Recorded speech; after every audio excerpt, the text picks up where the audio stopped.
టీమిండియాలో చోటు కోసం ప్రస్తుతం విపరీతమైన పోటీ నెలకొంది. జట్టులో స్థానం కోసం చాలా మంది యువ ప్లేయర్లు ఎదురు చూస్తున్నారు. ముఖ్యంగా టీ20 ఫార్మాట్ లో పోటీ చాలా ఎక్కువగా ఉంది. సీనియర్లు కూడా టీ20 ఫార్మాట్ లో చోటు కోసం పోటీ పడుతున్నారు. ప్రస్తుతం ఆసియా కప్ లో పాల్గొనే భారత జట్టులో చోటు దక్కించుకునేందుకు చాలా మంది ఎదురు చూస్తున్నారు. ఆసియా కప్ రేపు నెల 9 నుంచి 28 వరకు యుఏఈ వేదికగా జరగనుంది. మొత్తం 8 జట్లు ఈ టోర్నీలో పాల్గొంటాయి. ఇందుకోసం మరో 4 రోజుల్లో టీమిండియా స్క్వాడ్ ను ప్రకటించనున్నారు. అయితే ఇప్పుడు ఒక అభాగ్యుడు గురించి మాట్లాడుకుందాం. 2022లో డబుల్ సెంచరీతో కదం తొక్కిన అతగాడు ఆ తర్వాత కనిపించకుండా పోయాడు. 2022 డిసెంబర్ 10న బంగ్లాదేశ్ తో జరిగిన 3వ వన్డేలో ఇషాన్ కిషన్ డబుల్ సెంచరీతో చెలరేగాడు. ఇషాన్ కిషన్ 126 బంతుల్లో 200 పరుగులు సాధించి వన్డే క్రికెట్ లో అత్యంత వేగంగా డబుల్ సెంచరీ సాధించిన ఆటగాడుగా రికార్డు సృష్టించాడు. ఈ క్రమంలో అతడు క్రిస్ గేల్ 138 బంతుల రికార్డును అధిగమించాడు. ఇక ఆ తర్వాత 2023లో జరిగిన ఆసియా కప్ లో పాకిస్తాన్ పై జరిగిన పోరులో ఇషాన్ కిషన్ అద్భుత ప్రదర్శన చేశాడు. హార్దిక్ పాండ్యాతో కలిసి జట్టును ఆదుకున్నాడు. దాంతో ఇషాన్ కిషన్ పేరు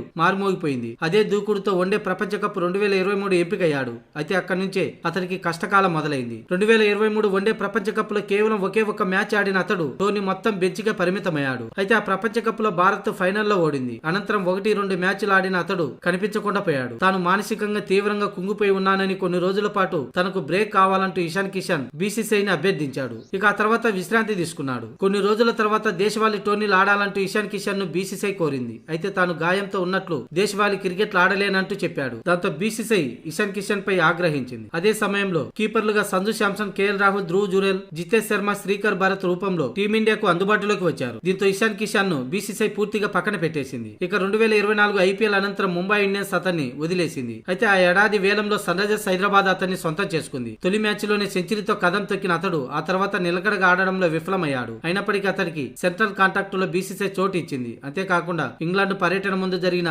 అనాధికారిక టెస్టు సిరీస్ కోసం ఇండియా ఏకు ఎంపిక చేసింది. కానీ ఇంగ్లాండ్ తో టెస్టు సిరీస్ కు అతన్ని పక్కన పెట్టింది. ఇలా అతనికి జట్టులో అవకాశం వచ్చినట్టే వచ్చి చేజారిపోవడం అతను తీసుకున్న ఓ తొందరపాటు నిర్ణయం వల్లే 2023 వన్డే ప్రపంచ కప్ లో తనకు ఆడే అవకాశం ఇవ్వలేదనే బాధతో ఇషాన్ కిషన్ తీసుకున్న ఒక తొందరపాటు నిర్ణయం ప్రస్తుతం అతన్ని టీమిండియాకు దూరంగా ఉంచింది. బంగ్లాదేశ్ పై డబుల్ సెంచరీ చేసిన తర్వాత కూడా అతడు జట్టులో చోటు కోసం ఎదురు చూస్తున్నాడంటే నిజంగా విచిత్రమే.